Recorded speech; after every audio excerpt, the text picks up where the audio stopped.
It is time for us to speak out, to resist, and to protect those freedoms that we hold dear, that I myself raised my hand and said I will protect and defend.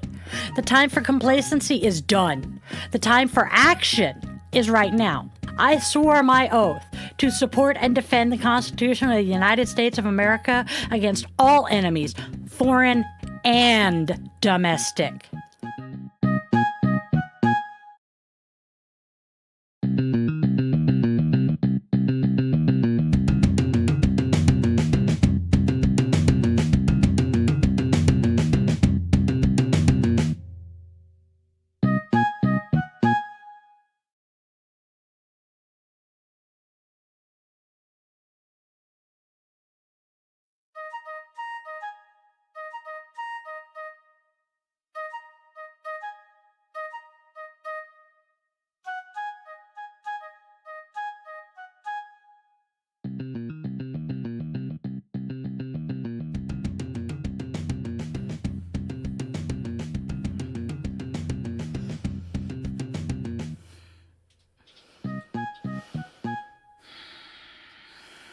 Hello, hello. Namaste, everyone. Oh. Please make sure you're on 82. I think you were recording earlier. Making sure I'm not blowing ears out here. Hello, everyone. Namaste, my friends. Welcome back to my channel. I'm Di, your favorite yoga witch, veteran, spreading kindness and love, living a magical life through yoga. So, Saturdays are my day to put on my veteran hat and or my rainbow gear and rant about what our administration is currently doing to my brother and sister veterans and my loved ones and I in the LGBTQIA community. So settle in and let's get some of that, let's get to some of the topics that have my blood a-boiling. Just saying. All right, y'all. Occasionally, I scroll some of my favorite news sites for queer news, and The Advocate is at the top of that list, as is LGBTQIA or LGBTQ. I cannot remember the name of it, but those are the two sites that I have pulled my screenshots from today. And we are going to start with the VA clinician's letter against Trump's bullshit. So, let's get started. Dozens of VA doctors are speaking out, accusing the current administration of abandoning the veterans they have sworn to serve.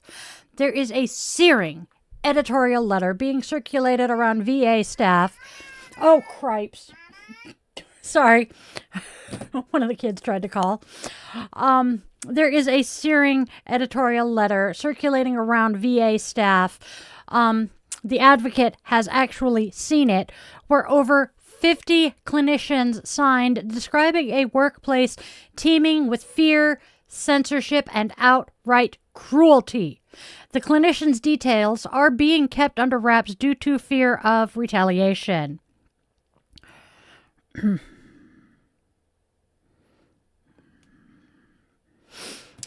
It says in part, our leadership is failing veterans. I personally couldn't agree more, to be honest.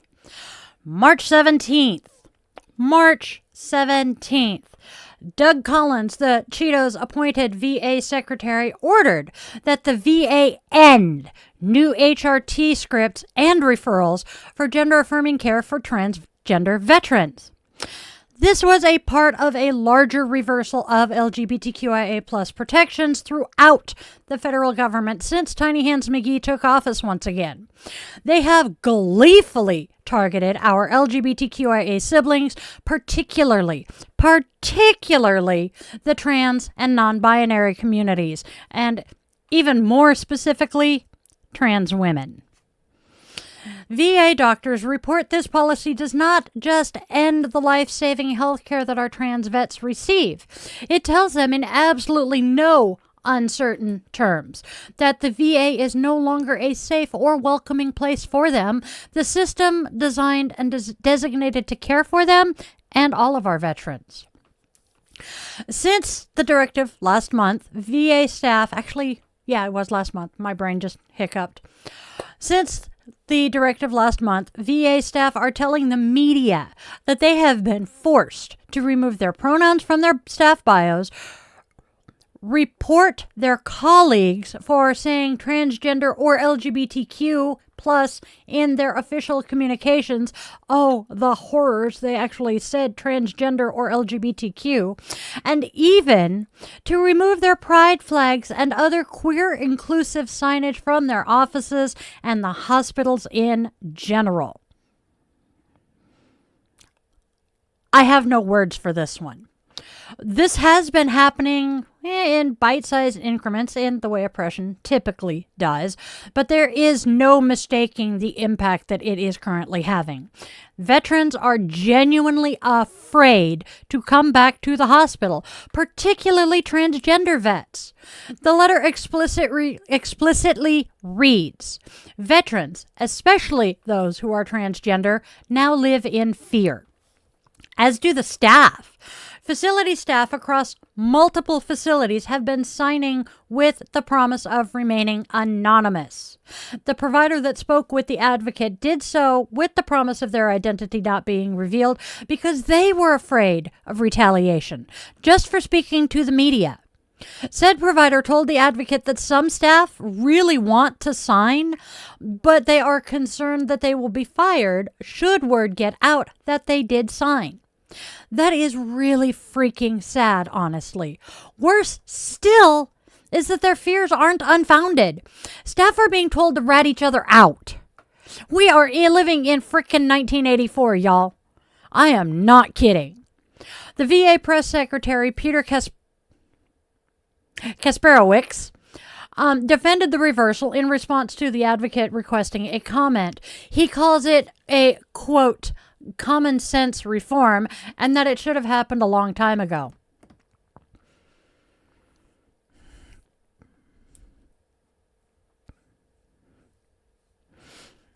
No. In a statement, he defended himself. Quote, VA is phasing out treatment for gender dysphoria and directing all savings to be helping paralyzed veterans and amputees. He claims VA has received almost no criticism in response to this decision, proof that the vast majority of veterans and Americans support it. Seriously? How full of it can one freaking person be? Because advocates and VA providers say that is bullshit. Lindsay Church, a sister Navy vet who is the executive director of Minority Veterans of America and a trans woman, calls his excuse dishonest. VA has so far failed to produce any information about how much the department even spends on the treatment of gender dysphoria and therefore cannot redirect funding in this manner, she told the advocate. Furthermore, the provision of gender-affirming care transcends administrations, dating back to the very first Trump administration. VA leadership is trying to deflect from their work, gutting the department and the care veterans receive by targeting vulnerable veterans. Providers have voiced very real objection to the decision to rescind gender-affirming care and to deny this is a lie.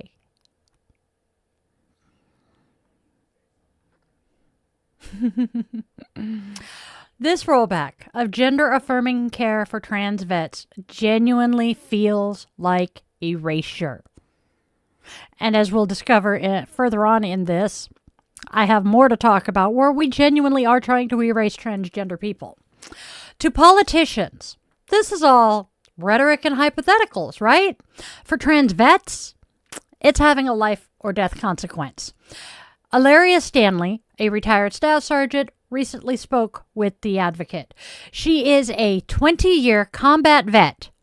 Let me repeat that. 20-year combat veteran who retired with full benefits after her active duty transition. So she transitioned while still on active duty and still managed to retire with full benefits. I'm guessing she retired before he took office. How safe do I feel? Less than welcome, she said. They just told transgender veterans, you are not worthy. That infuriates me beyond words. Ranking member of the House Committee on Veterans Affairs, Mark Takano of California, praised the VA staff behind this letter, condemning the climate of fear that is taking over the agency. He tells The Advocate, I wholeheartedly support the views in this letter and deeply admire the courage of the VA clinicians who are putting the health care of veterans first by signing this letter.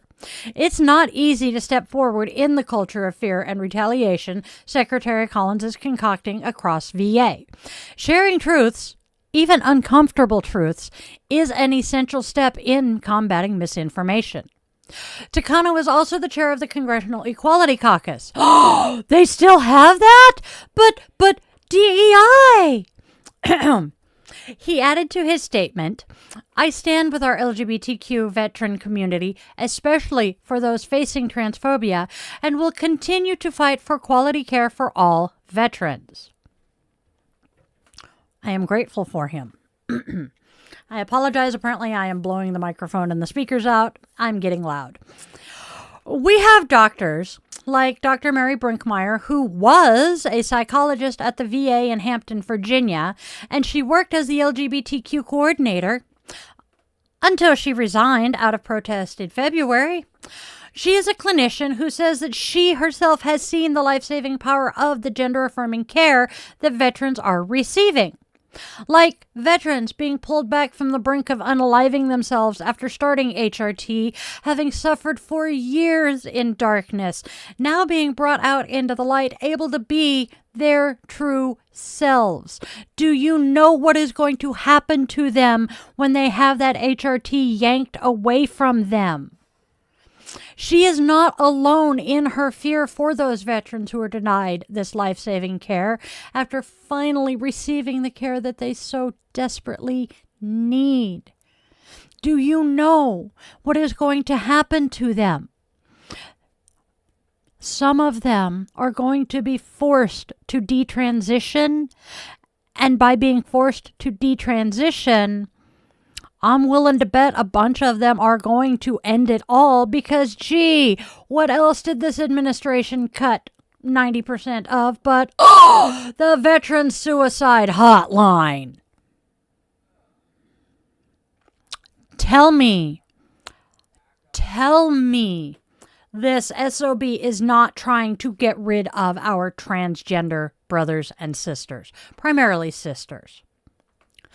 Something else this letter says is that these new directives break this promise, the promise our country made to its servicemen and women from the beginning to care for them once their service was done. Veterans made sacrifices in body and soul for their country, but the government is failing them miserably. Many, and this is a quote, many are afraid to seek care at all, terrified they'll be targets of humiliation and violence, write the staff. The letter calls on the federal government and VA leadership to reverse course despite the fearful climate. Get out of our lane, the letter demands. Leave medical decisions where they truly belong, between doctor and patient. Gee, we're hearing that in other healthcare areas, aren't we? The letter continues, over the years, veterans have fought hard for the medical care they need, from care for Agent Orange to MST, military trauma. Thanks to their efforts, the VA has made strides on treating post-traumatic stress, reducing veteran and managing toxic exposures, and providing gender-affirming care and reproductive care. I actually know a female veteran who received IVF through her VA disability or through her VA care. We must uphold these advancements for all veterans. Despite all of this tragedy, the letter ends in defiance, not despair. We will not forsake the oath we took to provide care regardless of religion, nationality, race, age, gender, sexual orientation, disabilities, party politics, or social standing. Oh shit, I'm really yelling. The clinicians vow, continuing to honor their oath to care for all veterans, regardless of who they are, how they served, or their identity, be it sexual identity or gender identity. They continue.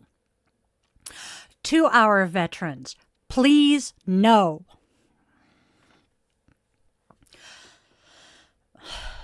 There I am. Please know that we vehemently oppose these orders and that even in this darkness, there is resistance. We will continue to treat you with the respect and dignity. I am raging so bad I'm trying to cry. Give me a second. I am so frustrated with this. I am so angry. I know.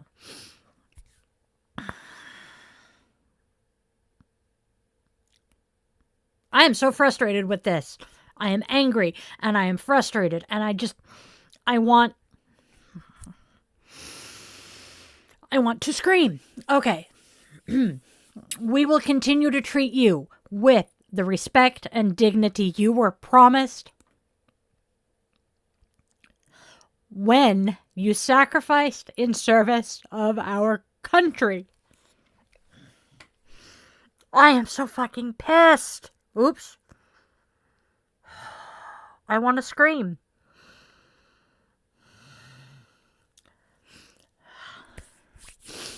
They leave absolutely zero doubt in their message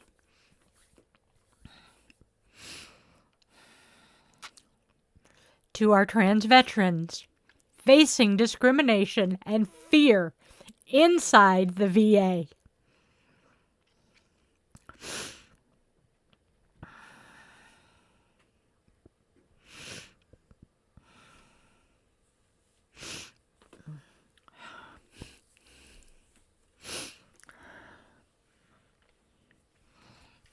I got 3 more lines to read and I'm having a hell of a time doing it. Thank you, baby. That would be the spawn. Here in our clinics and hospitals, you are welcome. And you are not alone.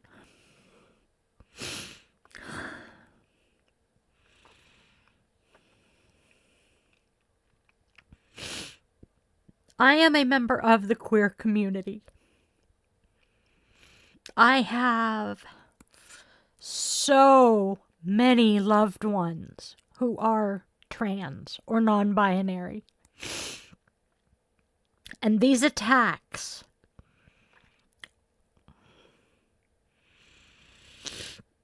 are just making me rage.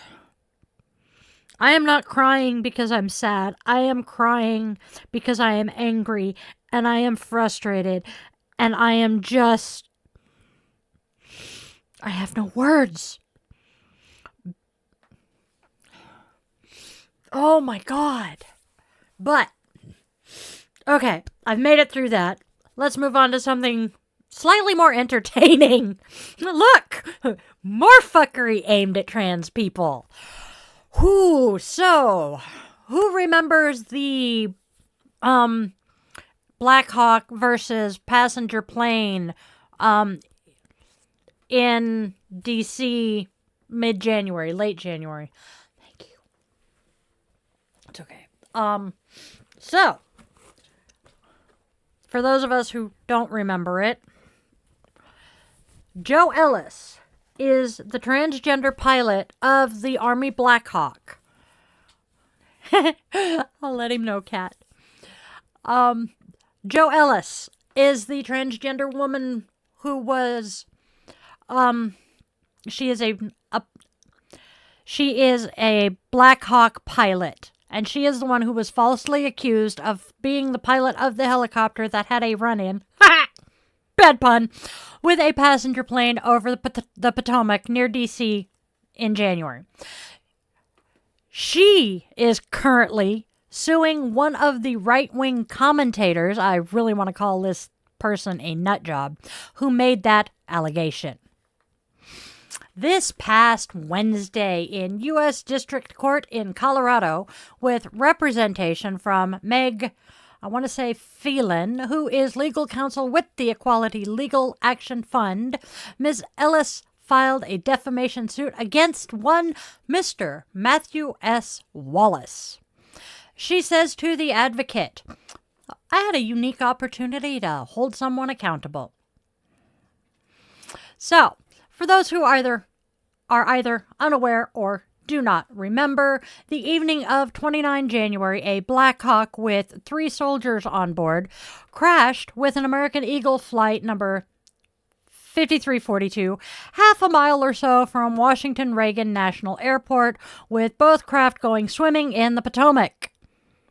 The plane had 64 souls, 60 passengers, 4 crew, and there were no survivors from either craft. Okay? Pay attention to the no survivors part here. A number of people on social media screamed that Ms. Ellis was the pilot of the chopper and claimed that she intentionally caused the incident. Of course, they were blaming it on her gender identity. I don't know. Doesn't make sense to me either right now, but let's run with it. She then turned around and shared a video to Facebook in an attempt to prove that not only was she alive, but she was not the pilot. Which, actually, if she was still alive, obviously she wasn't the pilot. Go die.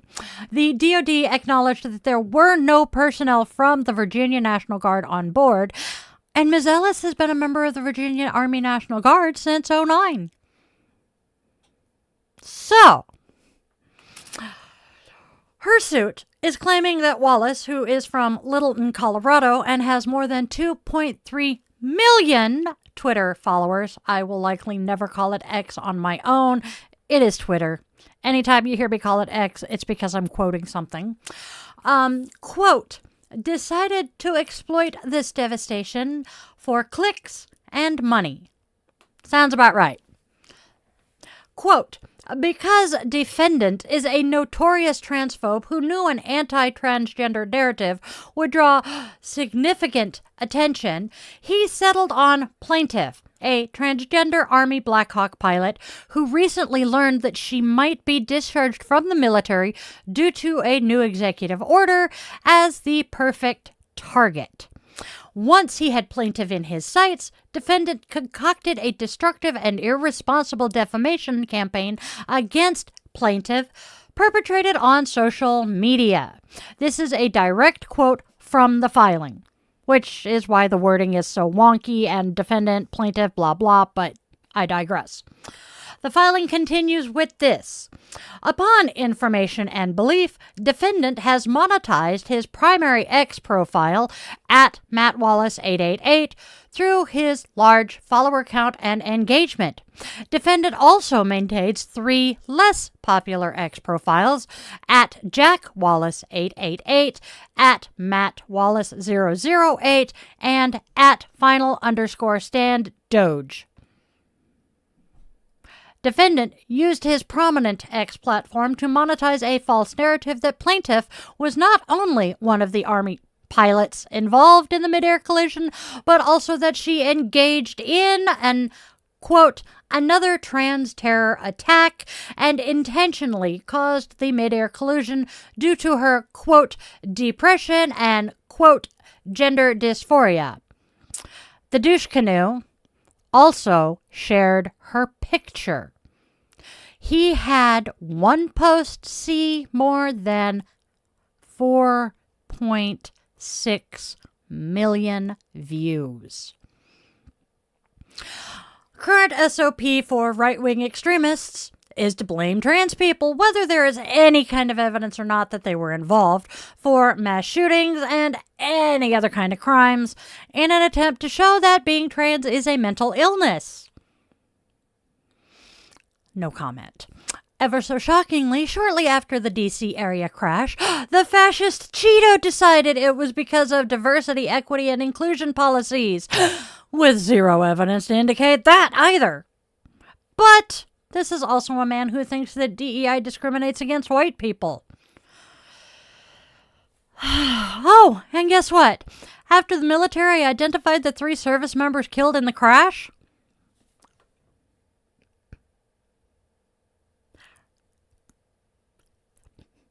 they were all white. And they were all men, if memory serves. Our buddy Wallace here, though, posts anti-Semitic BS as well as spewing venom at trans people and the LGBTQIA community in general, according to Ms. Ellis and her lawyer. He has also posted false claims that President Biden fell asleep in 2023 during a meeting with survivors of the fires in Hawaii, that he either was being held in a White House bunker and or had a body double during his presidency, and that Hunter Biden was seen snorting cocaine at the White House, all of which, by the way, have been totally debunked by Snopes. Snopes.com, for those of you unfamiliar. Gotta love it. Wallace did put out a correction post with another post that attempted, quote, to shift the blame for the original rumor naming plaintiff away from himself to ex-user at fake gay politics, unquote, after Ms. Ellis posted her proof of life video to Facebook. He also shared a screenshot of the at fake gay politics post saying it, quote, seemed credible because plaintiff, quote, wrote an article calling out Trump's trans military ban only a few days ago. Defendant further stated that he disagreed with plaintiff's views and intentionally misgendered her. The suit continues. Defendant's claims are outright and unequivocal falsehoods. Plaintiff was not flying the Black Hawk helicopter involved in the midair collision with a regional jet operated by American Airlines on January 29, 2025. Damn, that was a long-ass sentence. She did not write an article, quote, calling out President Trump's trans military ban, and she certainly did not engage in, quote, another trans terror attack, says the suit. Thanks to a court injunction against the ban, Ms. Ellis is still currently serving in the military. At one point, she became the second most trending topic on Twitter, with more than 90,000 posts that had her name and her picture, according to the suit. Plaintiff was forced into the public sphere and can no longer remain a private citizen due to defendant's lies.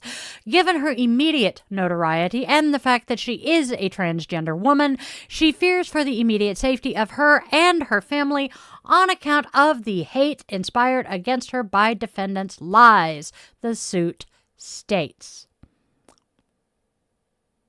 After people said she was the Black Hawk pilot, Ms. Ellis started being recognized in public. She says, I received a lot of hate, especially that week, immediately after the information spread. It put me and my family at risk. She has hired private security and began carrying a firearm herself. I would trust her with it more than I would a lot of rednecks, because at least she's got the training. What hurts her most, though, is that this false narrative about her being the pilot has totally overwritten the true tragic story about this crash. It's a tragedy that Matt wanted to distract from with rumors about me. I know people who know the victims on that helicopter. The Black Hawk community is very small, she says. Her lawyer says, we are trying to make this not about Joe, but about that crash and what Matt Wallace did. Because honestly, she has absolutely nothing to do with it aside from being a transgender Black Hawk pilot. And he just decided to throw her into the fray for whatever frockin' reason he had today. Well, that day. She is seeking economic damages similar to compensatory damages as reimbursement for the expenses she has incurred as a result of Wallace's posts, as well as exemplary punitive damages. Unfortunately, which require that she prove Wallace acted with malice, that he knew the information he was sharing was untrue. The amount she will be awarded will be determined in court if she is able to win her suit. Her plans with the award, if she is to get one, is to donate the money to the families of the victims of the crash. Good woman. Wallace has not commented publicly on the suit, despite multiple media outlets attempting to get in touch with him. Ms. Ellis knows she is bringing on additional scrutiny by filing the suit, but she says it is worth it. I believe in holding people accountable. I agree. Oh boy. Now on to another thing that pisses me the fluff off. Oh my gods. I really, really, really despise the fascist Cheeto. So we are going to take a drink. We're drinking cherry Dr. Pepper today. I know it makes me smacky and icky sounding, but I need the caffeine.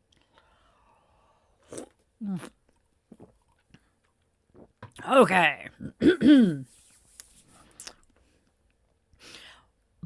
This pisses me the fluff off. This goes hand in hand with removing the T from the LGBT designations at Stonewall.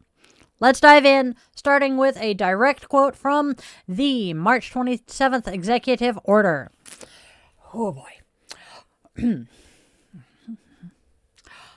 Over the past decade, Americans have witnessed a concerted and widespread effort to rewrite our nation's history, replacing objective facts with a distorted narrative driven by ideology rather than truth. Gag me with a spoon. The Smithsonian went Flintstones on us there. The Smithsonian is now under orders to remove all of the accomplishments of trans people, specifically trans women, from the Smithsonian American Women's History Museum. The reasoning? They constitute an improper ideology. There was a planned exhibit that would have featured trans athletes, members of the presidential cabinet and staff, led by Vice President James David Bowman. Since trans people aren't allowed to use their preferred names, I don't see why the vice president gets to. We'll be doing a massive overhaul of museum leadership, exhibits, and programming, blackmailing the museum into promising it will, quote, not recognize men as women in any respect, unquote, if they want their funding.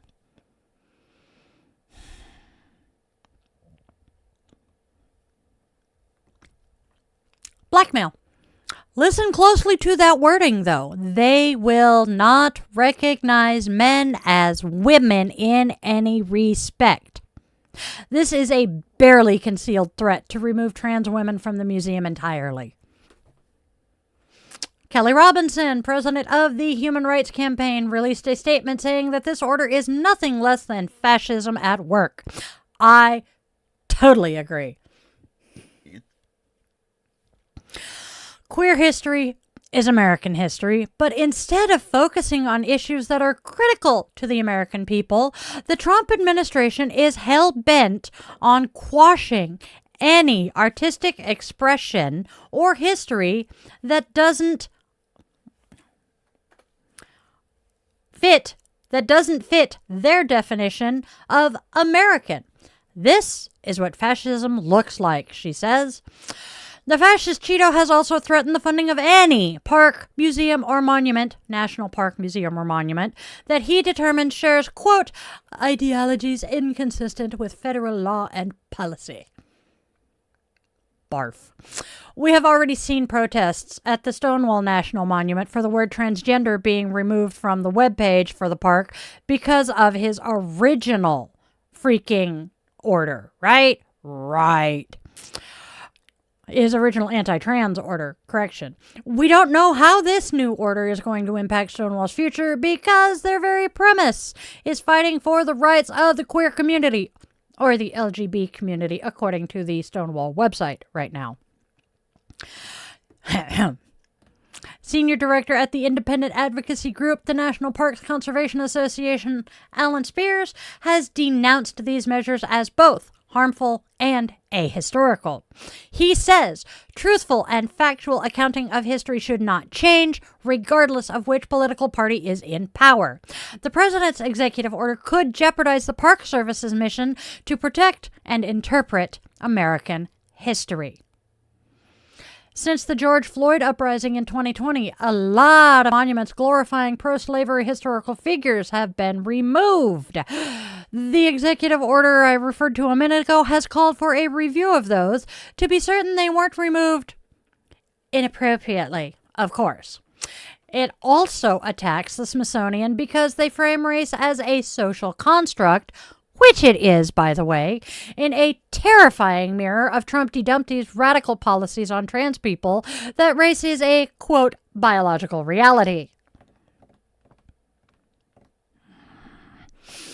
To quote the order, museums in our nation's capital should be places where individuals go to learn, not to be subjected to ideological indoctrination or divisive narratives that distort our shared history. So, the only history we should learn at the museums in the national capital is the straight-washed, whitewashed version that makes men like him look good, and nobody else is worth mentioning because without straight white men, the rest of us wouldn't be here, right? So much sarcasm, trust me. There is still a tiny sliver of hope, though. Back in 22, the Democrats submitted a bill to create an LGBTQ Smithsonian Museum.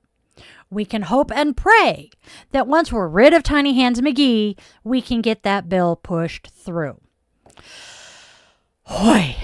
And with that, my friends, I am going to say goodnight and check in with my chat and see what everybody has to say. It would be my kid. Hey, Kat, thank you. I love you too so very much. I am so immensely frustrated and infuriated by all of this crap being thrown at my community. I don't have words for it. I don't. Stupid people be stupiding, I guess. I don't know.